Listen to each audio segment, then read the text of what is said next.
Welcome back to D&D Module Monday, the show in which I read a module and then talk about it for however long I see fit.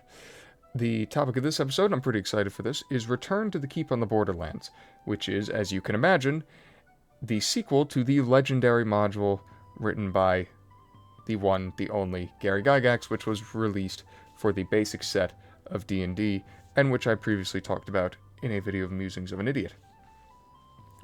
But this one, Return to the Keep on the Borderlands, was actually released in 1998, and it was written by a man by the name of John Ratliff, who is actually, believe it or not, a Tolkien historian. Kind of cool.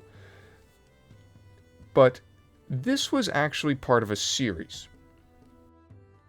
In the late 90s, what TSR decided to do was actually update and re-release a bunch of modules that had been released previously for older editions of D&D for 2nd edition Advanced Dungeons & Dragons. So you had Return to the Keep on the Borderlands, they did something with Against the Giants, Ravenloft, Dragonlance, stuff like that. Basically, they took old modules and redid them within the purposes of 2nd edition AD&D. And this was a pretty big deal at the time. I know nowadays it is commonplace for modules to be re-released and redone for basically every edition of D&D. When I talked about the Tomb of Horrors, the Tomb of Horrors has been, I think literally every edition has had some sort of version of the Tomb of Horrors come about. But at the time, in the late 90s, this was not really the case, so these re-releases were actually a pretty big deal. Because it's not really easy to adjust modules from edition to edition. So, it was kind of a big deal that they were taking the time to actually go through and redo all of this stuff. Now, as you could see here, and we'll get this out of the way to begin with so that it's, you have the information. So, a lot of this module is very, very similar to the original. I'll pull the book out here. This is the map of the Caves of Chaos, which make up the main area. This is in the re-release, or in the updated version, and if I take the original here, you will see, outside of the hand-drawn scribbling that is on my copy, they're basically identical. The same goes for the keep. It is basically identical to the original, as well as the wilderness areas. So in that respect, Return to Keep on the Borderlands is very, very similar to the original. Not only is it similar in the sense of how it is actually made up, which it makes sense that these areas are the same, it is a direct sequel, this module is meant to serve basically the exact same purpose. So if you remember the original module of Keep on the Borderlands, as it says here on the top of it, introductory module for characters levels 1 through 3. The point of Keep on the Borderlands was to basically give you something to learn how to either DM or play, as in combat and whatnot, Dungeons and Dragons. It's very much the same idea with this re-release. Now, it's funny, I actually recorded this episode once before, and as I was recording it, I'm not kidding when I say this, basically the skies opened up and it became unusable about halfway through. But anyway, so in that respect, it's serving the same purpose. This is now, Return to Keep on the Borderlands is meant to be used as something to teach a new DM and new players how to play the game, how to fulfill their roles. It's obviously just doing so now within what was at the time the current edition of 2nd edition Advanced Dungeons & Dragons. My favorite thing not my favorite thing, but one thing I really do like about this module is the artwork, mainly because everyone looks inconvenienced to be there. The woman with the red hair is like, oh, I guess I'll shoot this gnoll with a beam. And the guy in the red shirt's like, oh, there's an arrow in me. It just, everyone looks kind of inconvenienced to be there, and for some reason, I love it. Anyway, diving into the actual contents of this module, what I'm going to do first is split this up. So there are about 4 sections, the intro, the keep itself, the wilderness, and the caves of chaos. I'm going to briefly summarize what each section sort of entails, and then I'll go into what I enjoy about each one and what I dislike. So, mainly because this is easily the longest module we have looked at so far. This, I believe it's about 70 pages. 64. It is 64 pages, and while I could talk for hours and hours and hours probably about this, both about this and the original, that's a little unnecessary. It's kind of an interesting thing. I usually get asked a lot, whether it's in these videos or musings, where it's like, can you make them longer? And it's like, I don't specifically hate long-form combat content, but I do hate long-form combat. When combat goes on for like 15, 20 turns, God, it's torture. I don't hate long-form content, but I also feel like there's plenty of 11-hour video essays on YouTube. I just don't think it's really necessary. You know what I mean? There's just enough of that stuff. Doesn't mean I'll never do it if something piques my interest. I guarantee you, when I start looking at box sets, which have multiple books that are hundreds of pages each, we'll probably be spending bare minimum an hour and a half, probably 2 hours talking about them. But anyway, like I said, I will jump into the contents here and just give you an overview of what's sort of found in this module. So first off, Return to the Keep, the first section. This is very much as you would expect for the DM, and it is basically a guide detailing different parts of AD&D and the module itself, and sort of giving off the idea of what the player might want and or need to make their game their own and make it run as smoothly as possible. This is pretty typical, but still very helpful. It hits on multiple different areas: henchmen, talking with NPCs, making maps, marching orders, anything that might actually be, very, very relevant to running a D&D game that a new DM, as someone that's running this campaign might be, would want to have use of. It does talk quite a bit about, it's on the next page, excuse me, secret doors. You can see that here. And that's a good thing, because there's a lot of secret doors in this module. But beyond that, it's generally just kind of everything you would expect, and it's nice because the new player can read it. If I weren't reading it for this episode, I would have skipped this section because I don't need to know how to talk to NPCs or create NPCs, but that's fine because this wasn't made for me. And as I said in the Tragedor video, I really enjoy when modules do this. I think it is a good thing for a couple extra sheets of paper, a little extra time in the writing process to make sure that people can comfortably work their way into this sometimes complicated game. I enjoy that. But there's really not much to talk about here in that respect. Moving on to the keep itself. Found in this section, and I should point out, found in this section is basically a history of the keep. Here is a map of the keep. It is, again, pretty much identical to the original. And in this section, it details the various areas, as well as the people that actually make up the keep. And that is probably where most of the effort towards this section is. There is a lot of... Ooh, excuse me. Something caught in my throat. There is a lot of attention paid to these individual characters and the roles that they play in the keep.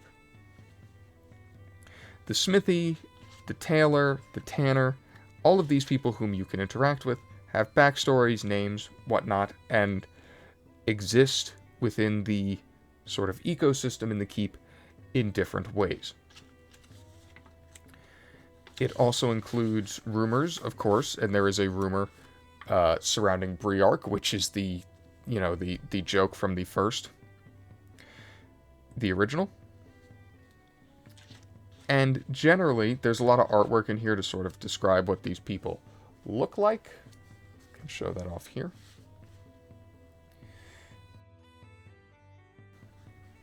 This section serves to provide life and an atmosphere to the keep and the people that inhabit it, because you have to remember, you do spend a pretty fair amount of time in the keep. It is your base of operations for this module. It's where you go back to rest up, sell things, and whatnot. So, there are also quite a few henchmen that you can obviously recruit to aid your cause. Here is here it describes it describes in the opening, in the history, the man Maxon, who was the former lord of the keep and has now passed away. The keep is now run by his castellan, Devereaux. There's also characters like Maxons, I think it's Maxkin or Maskin or something. His daughter is in the keep. And like I said, this all just sort of goes to giving you something to sink your teeth into. There are some adventures and some quests associated with the town. The main one that runs through the majority of the module is this one here, concerning a man named Mendel the Slaver, who is a 4th level mage, who specifically is basically kidnapping people. Shocking, because he's a slaver. There are also some other ones. There is the Assassin's Challenge. This one's weird. I will touch on this one when I get to what I like and don't like. Sir Robin is a wandering bard. This one's actually kind of like comic relief. But there are some other ones. There is a noting of the fact that merchants come and go from the keep. Things can change. These areas, as far as who comes and goes from the keep and when, is a prime area for the DM to insert some of their own flavor, if they would like to bring something about. But it is generally, this section is just to flesh out the keep itself and inform the DM of what the players can actually do and what threads might come about from these characters and where they might lead. It's pretty important. This is pretty important stuff, all in all. Less important is what's going on in the wilderness.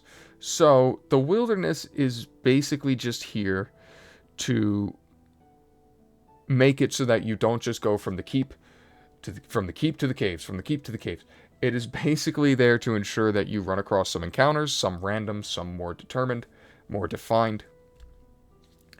You fight against bandits. There's a group of gnolls. There's the Bee-Man, who is basically a crazy druid. I really wish there was a picture for the Bee-Man, but there's the Bee-Man, who is basically a crazy druid, who serves kind of the role, if you remember, the hermit from the original module. There's a caravan you can come across, a group of gnolls who were actually in the caves, which they've now been routed because of the adventures from the first module. They're now in the wilderness. They're still lizard men. These are all just generally, for the most part, combat encounters that are meant to give you something to do outside of the Caves of Chaos. None of this is particularly bad. They're pretty well balanced. There are, in some situations, a lot of enemies to fight, specifically the gnolls. In the gnolls, I believe there's over 30. Yeah, 30 male gnolls, 15 female gnolls. So these can be somewhat longer fights, but they're not, I would say, untowardly difficult. When it is a more difficult enemy that you come up against, like the bullet, or the land shark, it is one of them, to make up for the fact that it is much, much tougher. Remember, this is still a low-level module. It's serving the same purpose as the original, 1 to 3 or so. But nothing in the wilderness is really offensive. It's neither good or bad. It's just kind of here. It provides you a little something extra to do, but it's not really something that is entirely necessary, or even most of it is not that memorable. There are a few places where it connects to various activities that go on the cave that you would need to, be aware of. Such as these undead that you can run across. And sort of, like I said, follow them and have that associate back to the caves. some general stuff. It's fine. Now, on to what is undoubtedly the meat of this entire experience, as you could expect, which is the Caves of Chaos. Now, there are... Let me just make sure I have my count right, and that gives me an opportunity to bring this map back so you can take another look at the caves if you're watching the video. Let me just make sure. 1, 2, 3, 4, 5, 6, 7, 8, 9, 10, 11. Yes, as I thought. There are 11 sections to these caves of varying difficulty. Now, each cave is inhabited by a different monster. Or a different group, I should say. There are sometimes multiple different monsters in, one cave. But, for instance, the very first cave that you're likely to enter is the Kobold Cave, which is Cave A, which, as you might imagine, has kobolds in it. Cave B has a new group of bandits that have moved in since the last group from the original module came in and wiped everything out some 20 years ago. Cave C is empty, just has nothing but carnage and death. But the interesting thing is the former Orc Lair. The interesting thing about these caves, regardless of what's in them, there's a Goblin Lair at Cave D. We could just sort of go through here. In the Goblin Lair, it's called a separate cave, but it's basically connected to the Goblin Lair. There's a troll. He has, his own, one room. It's not really its own cave. They call it its own cave, but... What is most interesting about these areas is that they basically serve to present different challenges. So, going back to the start, the Kobold Cave is mainly meant to teach the players how to deal with traps, because they're kobolds and they're wily bastards and they're annoying and they're not going to fight a fair fight because they can't win. So the Kobold Cave is more meant to sort of teach players how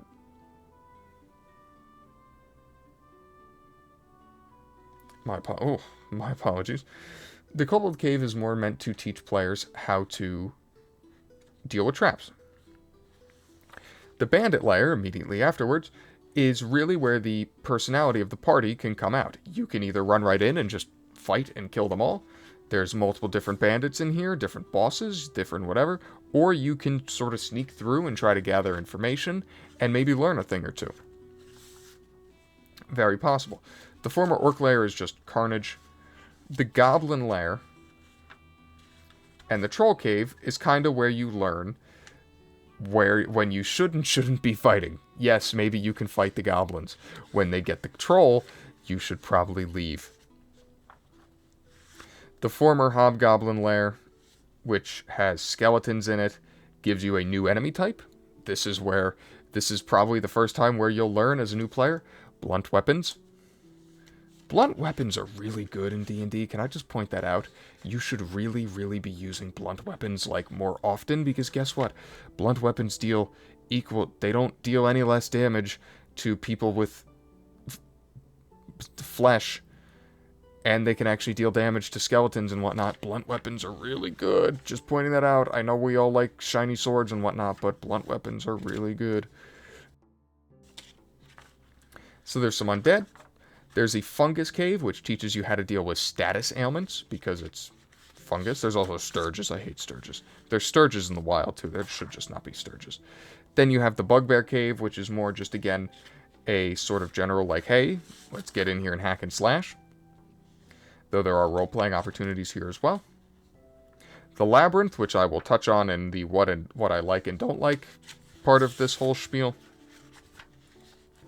The former Knoll Lair, which is kind of interesting. My favorite thing about the former Knoll Lair, this is kind of like the weird one. There's some weird monsters in here, specifically a rust monster, which I love rust monsters, because if you didn't know, rust monsters are basically dogs, but they just want to eat metal. So if you're wearing metal, they'll eat your armor, but they're nice.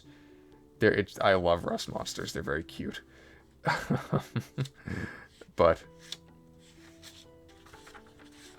And then eventually, as always, it culminates in leading you to the Hidden Temple, which is where the big bads of this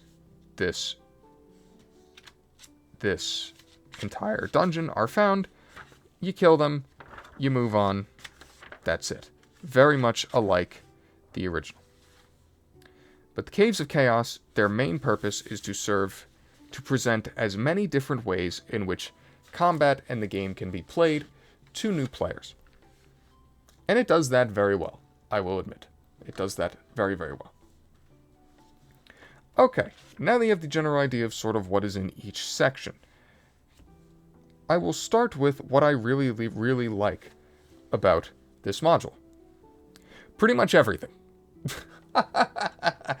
I like, for starters, I really enjoy the purpose that this module is fulfilling. That it is serving almost the same role as the original, in that it is an introduction and a way for people to learn to play the game. Having an area like the Keep, as well as these different caves and even some of the wilderness stuff, is a great way to run this sort of module. It is very instinctively and innately designed for this purpose, and it works very well. I also enjoy that they sort of go back so this is not a true sequel. Well, it is, but the premise behind this is that basically some 20, 30 years later, after the group ran through the original module, the Caves of Chaos are now being re-inhabited with monsters. There's a new group that has moved in, that is trying to, new evil that has moved in, that is trying to make a foothold in the area.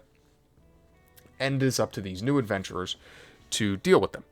I think that is a really, really great premise for this module to take. I think it's better than if they had tried to make it like a true sequel, as in like bringing back your old characters, because remember, this is a different edition. I just think that's smart. I think having sort of connections, but not being directly related to what might have been done the first time, is very, very smart. I already talked about what I liked about the opening.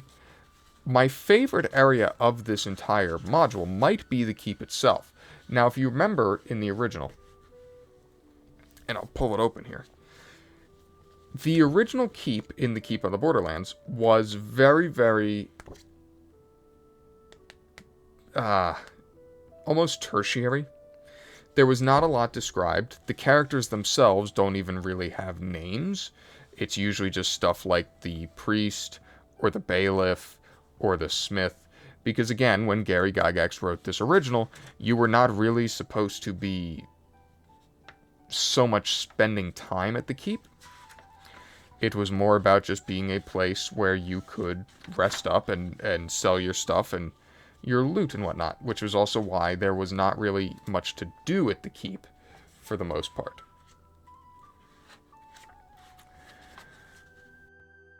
By the time the re-release had come around, I think the most you could do in the original was, I think you could find out, if I remember from my video that I made, you could find out the priest was evil and then do nothing about it.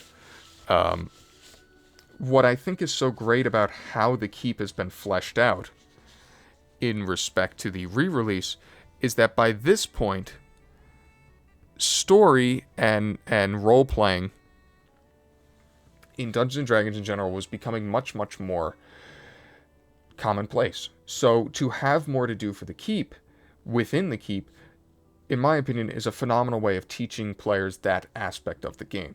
By fleshing out all these characters, by making a history about how Maxon went out and perished, and how the Keep is now sort of subsisting within itself with these people inside that all have their own roles and their own jobs and their own personalities, I think is great.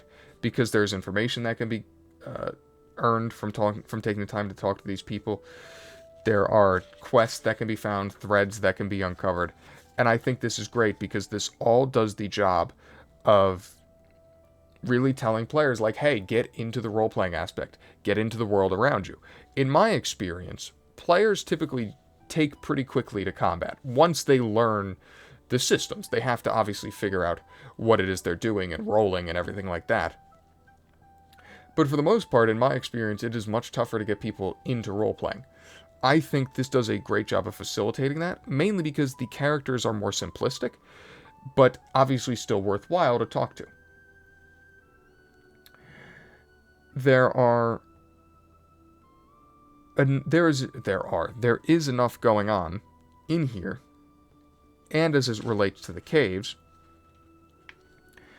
that it would make the players want to find these things out, because usually finding information will help them later on. And I think that's great. It does a great job of breathing some life into this area. It makes it much easier to actually integrate properly into your campaign in the long term, if you would so choose. I don't think there's any reason to not have something like this, given that at the time role-playing was becoming much more accepted in D&D. It was not just dungeon crawling as it was previously. That was also aided by the fact that the Forgotten Realms had moved in and became commonplace and whatnot. But you get what I'm saying. But I love this, having the history of the keep, having some stuff, like I said earlier, to really sink your teeth into, to get invested in, to make you actually want to go to the caves and help these people. Love it. I think it's perfect. I think it would have been really easy to treat the keep just like it had been treated in the original and just sort of make it very bland. And I think the fact that they didn't do that is a great boon to what this module is trying to do. I also think the same for the adventures. The one adventure that I don't like, really, is this Assassin's Challenge. So, and I can show you here, this isn't the Assassin's Challenge, this is Mendel the Slaver. There he is. So my problem with this Assassin's Challenge is more that it is, I would say, outside the scope of what a new party is likely going to be able to do. So basically, there are two assassins, named Thomas and Holga, who want to massacre the entire keep. Yes, I just said that. I'm aware. I just said, yes, I know. They want to massacre the entire keep, and will do so unless you put a stop to them. My issue with this within the scope of what this module is, for one, is that both of them are incredibly high level. Thomas is level 7, Holga's level 6. That is a heavy lift for a low-level introductory party. Obviously, as well, the fact that they are killing people within the keep is not great. It so much says that, note, if the Dungeon Master intends for the keep and its inhabitants to become a long-term part of his or her campaign, the character's home base, to which they return between adventures to distant dungeons, then this plot thread should not be used, or at the very least, deferred until much later in the campaign. Why does it say that? Because the reality is that a low-level party is probably going to have to watch a couple people get killed before they can actually do anything about it.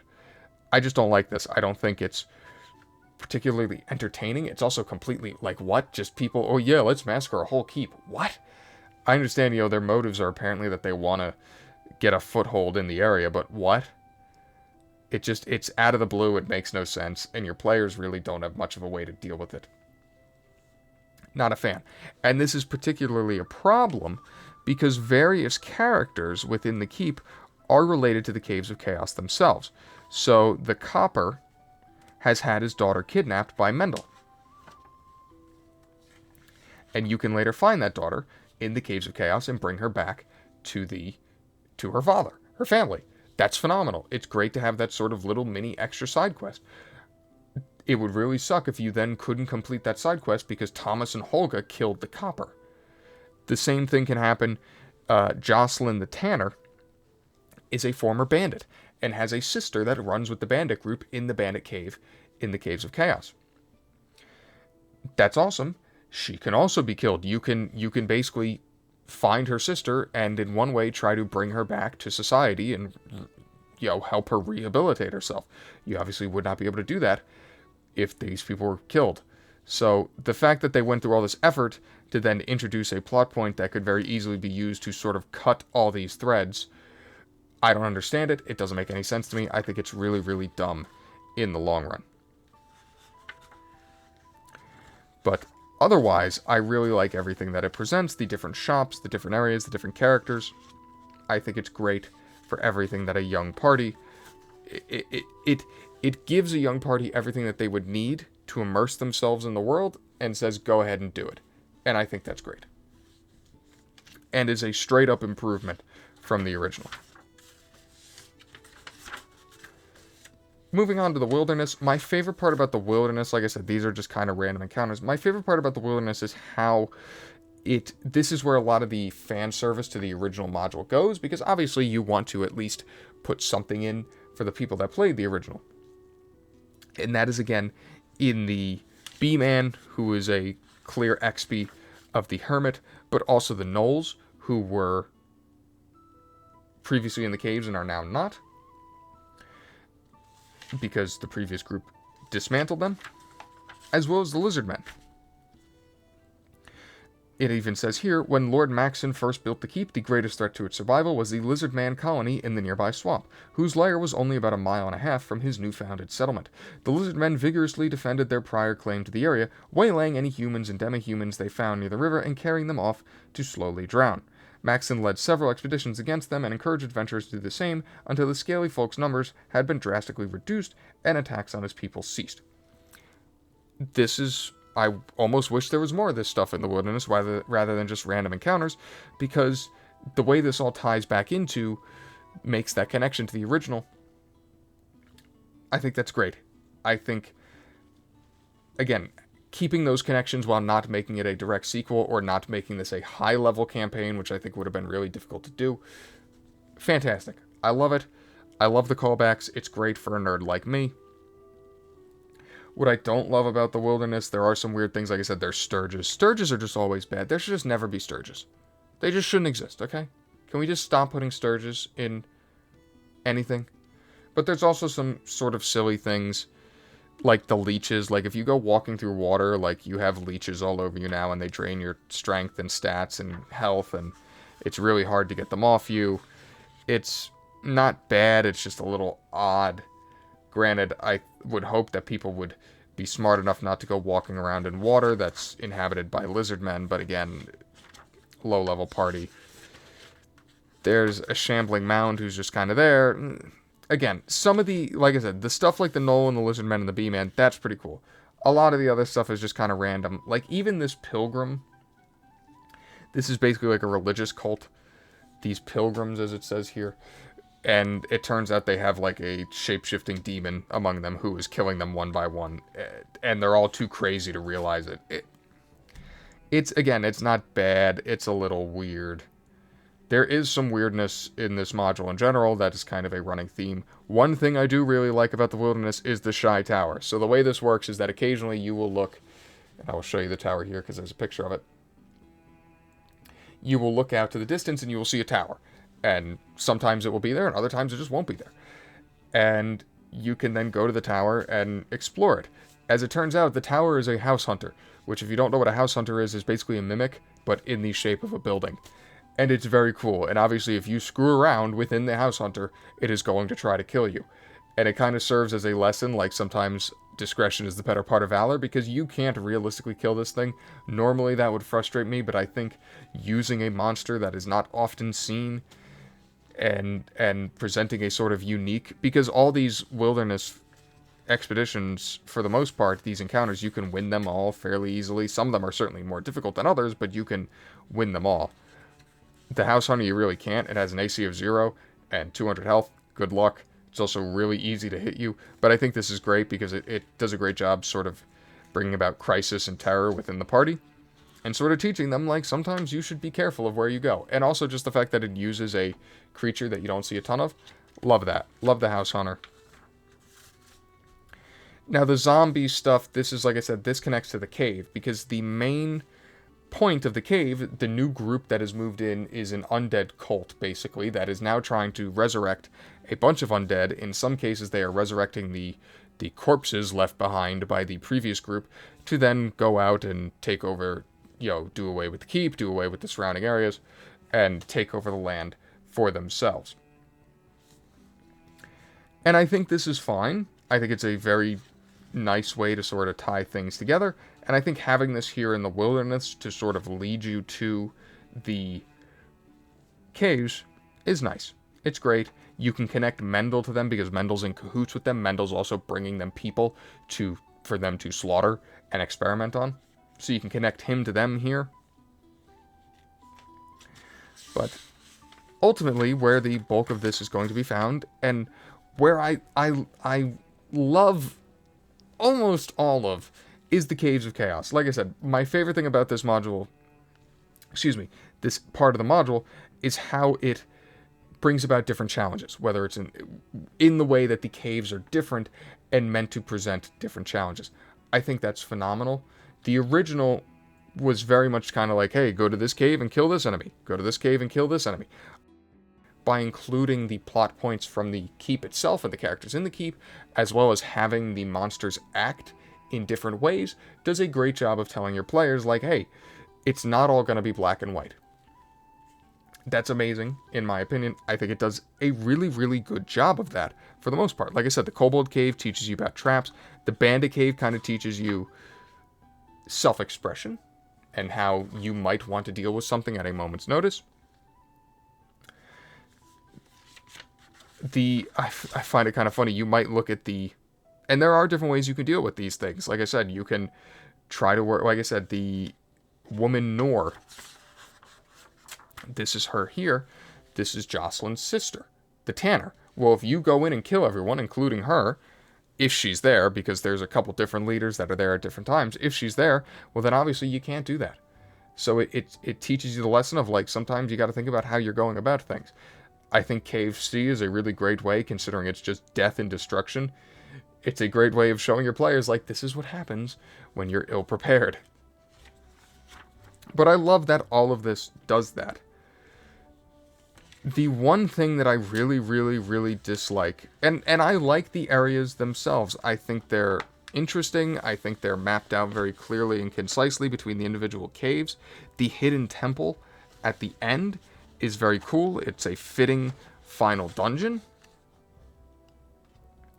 that has a couple of different areas and different outcomes that can come about. Like I said, right before you reach the hidden temple in the cave that kind of serves as the penultimate, you can find the Copper's daughter, who will help you rescue some prisoners that she has helped to keep alive, because she is a very, as it says here, if you can see it, unwilling apprentice to the necromancer, who is Tarlek, who is resurrecting.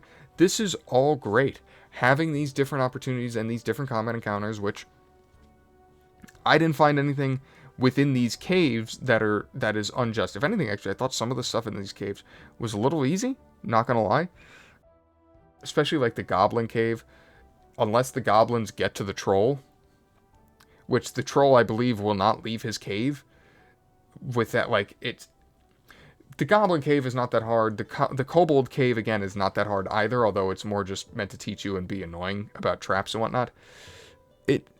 Some of this stuff is actually, I think, maybe a little easy, although that could be bias of a more experienced player looking at this. But I love the way that these different threads are all sort of weaved in. And then when you go into the hidden temple, you can actually find Mendel here. He can be, because he's, again, in cahoots with them. There's some traps in here. It's very well laid out. You have different types of undead and enemies. You have the acolytes to the two different undead sort of deities that are running this cult. And I think it's great. Yeah, the undead deities are Erish, Kagal, and Nurgle. This is great. I think it works. I think this area is somewhat challenging, again, because there are some traps in here that can actually seriously hamper some of your people. There's one where you can become, like, entranced with the image of one of the undead gods. All really, really good. It's a fitting end. It basically, this hidden temple area, takes everything that you should have learned in the previous caves and puts it all in one place and says, okay, now you learned. Get it done. And I think that's great. That's smart writing. That's exactly how a module like this should be written. What I really dislike is one specific aspect of these Caves of Chaos, which is the labyrinth. So if you can see it here, and it's probably a little difficult to see, I'm going to pull it up here for people looking at the video. So there's these red lines. As you could probably see on the map, they're a little hard to see, but I think you can see them. Those represent the labyrinth. Every cave has a secret door within it that serves as an entrance to the labyrinth. My problem with this is the labyrinth is ridiculously confusing, and purposely meant to be ridiculously confusing, and also unforgiving. There are minotaurs walking through the labyrinth, which obviously are trying to kill you once you yourself are now in there. And it is purposely designed, for the most part, the labyrinth, for your players to get lost, to the point that it is not even necessarily specifically described, outside of the squiggly lines on the map, about how it should be built. And how it should be mapped. It is specifically designed to not be mapped. And I think this is really, really unfair to a young group of players.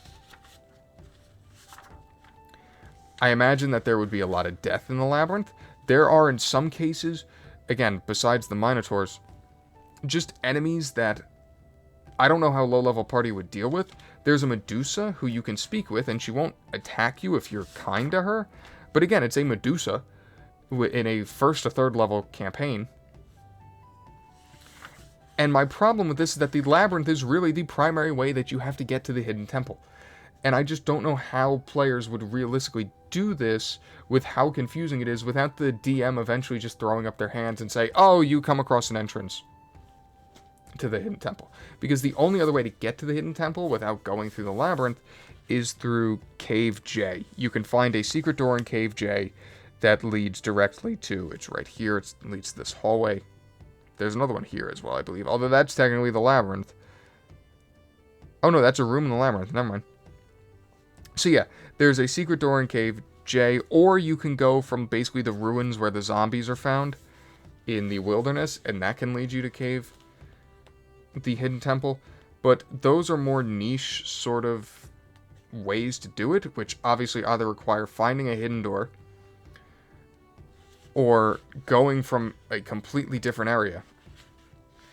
And I just think it would have been better if it was a bit more upfront about how you got here.